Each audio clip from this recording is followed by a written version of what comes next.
manas brālis un māsas vienmēr ir tas tāds balsts un aizmugure un drošības sajūta man visu dzīvi. Tas ir arī viens no iemesliem, kāpēc mēs ar vīru izvēlējāmies, ka mums būs daudz bērnu, tik bērni, cik mums būs enerģija pašiem. Jo mēs arī saviem bērniem gribam dot šo te sajūtu, drošības sajūtu visu dzīvi.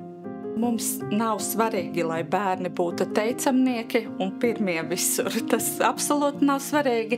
Būtiskākais būtu tas, lai tam bērnam ir interesanti un lai viņš darītu to, ko viņš grib darīt. Un otra lieta, kas ir svarīga, ir ne tikai mācības un intereses, bet lai arī bērni iesaistās ikdienas dzīvē, sadzīvē, lai viņi saprot to vērtību, to mūsu tautas identitāti un arī to darba tikumu, lai mazliet iemācās.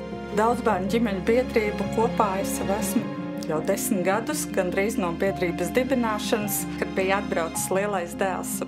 Vakardien mēs par šo te runājām, ka viņš jau prasīja, kas no manējiem vēl ir palicis biedrībā, kura no ģimenēm. Kā viņš atcerās, ka tas ir tā kopīga sajūta, kas mums ir bijusi esot biedrībā.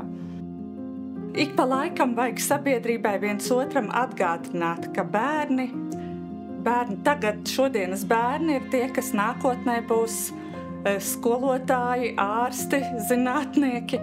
Un jo mums būs vairāk bērnu, jo viņi būs izglītotāki, jo viņi labāk jutīsies tagad, jo mums mierīgākas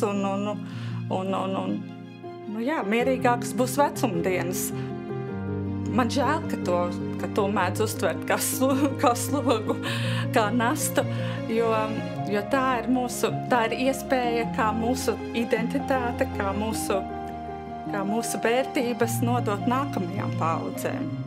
Gribētos, lai mainītos, lai nebūtu šī ideoloģija, ka mēs dzīvojam sev, lai baudītu dzīvi, bet ka mūsu dzīvei ir kāda vērtība un ir iespēja savu to vērtību nodot tālāk.